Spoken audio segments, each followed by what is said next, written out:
샬롬, 찬양한 평생, 찬양으로 한 주를 여는 한 주간 평안의 생각, 속초 장로교회 우종보 목사입니다. 이번 주 찬양한 평생은 실력은 높이고 태도는 낮추고입니다.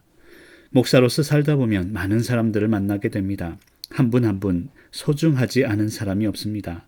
모든 만남이 저에게 행복이며 축복이지만 만나면 편한 사람이 있고 조금 불편한 사람도 있습니다. 관계에 있어서 중요한 것은 편하다고 함부로 대하거나 불편하다고 너무 의식해서도 안 된다는 것입니다. 관계란 하나님께서 주신 귀한 선물이기 때문입니다. 편한 사람은 나에게 행복을 선물합니다.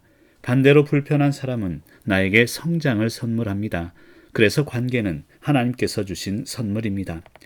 반면 여유로운 사람과 늘 쫓기는 사람도 있습니다. 목사로서 바쁜 삶을 살아가며 부러운 사람은 바로 여유를 가지고 살아가는 사람들입니다. 삶의 여유는 그냥 갖추어지는 것이 아닙니다. 여유를 가지고 살아가는 사람들을 자세히 살펴보면 공통점이 있습니다. 바로 실력을 갖춘 사람들이라는 것입니다. 실력이 있어야 반드시 여유가 있다는 말은 아닙니다. 여유로움의 바탕에는 그 여유로움을 이어갈 무언가가 반드시 있다는 뜻입니다. 여유의 한자어를 살펴보면 남을여 넉넉할 유입니다. 넉넉하게 남는 마음의 공간을 가지고 살아가는 것을 말합니다. 마음에도 공간이 있습니다. 마음의 공간이 넓어야 많은 것을 수용할 수 있습니다. 그리고 마음의 공간은 그냥 만들어지는 것은 아닙니다. 오랜 시간 동안 영적 훈련을 통해 넉넉함을 경험하고 난 후에 마련된 것이며 마음의 실력을 쌓아야 마음의 공간 또한 넓힐 수 있습니다. 결국 여유는 오랜 기간 동안 쌓아온 삶의 실력에서 나오는 것이 아닐까요? 실력을 이미 쌓아놓았기에 여유가 있는 것이죠.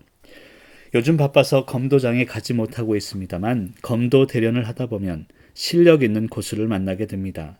진짜 고수는 요란하지 않습니다.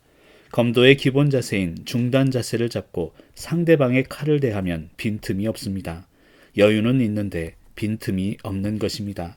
상대방의 요란함에 중단 자세로 흔들리지 않고 대하는 모습에 존경심이 들기까지 합니다. 실력이 없는 자가 요란한 것이죠. 실력을 가진 자는 여유롭습니다.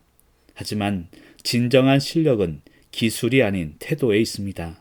진짜 고수는 실력은 높이고 태도는 낮추는 분입니다.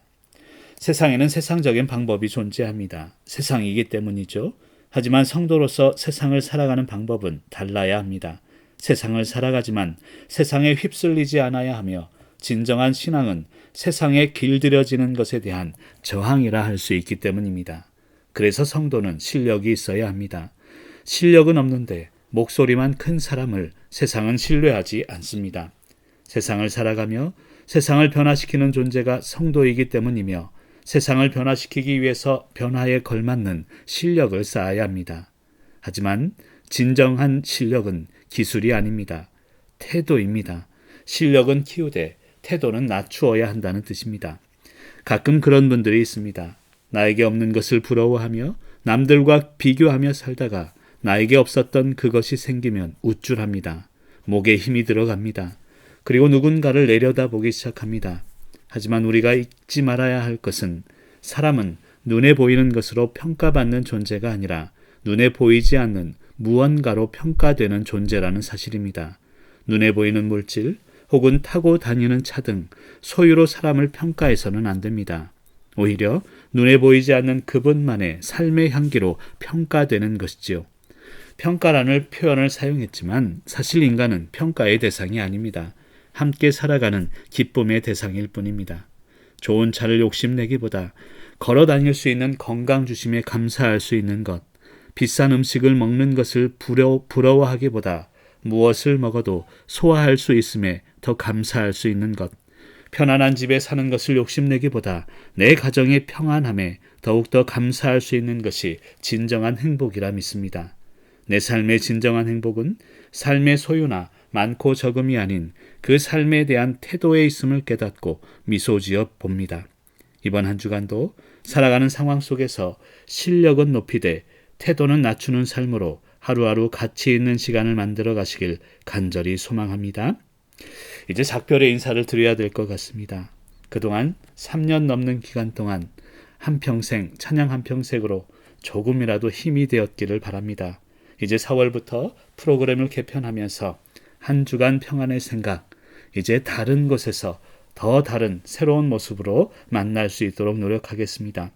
비록 한 주간의 평안의 생각이 하나하나 모여서 여러분의 삶의 한평생이 될 줄 믿습니다. 또 다른 코너에서 더욱 심화된 찬양 한평생으로 만나 뵙겠습니다. 샬롬, 평안하세요.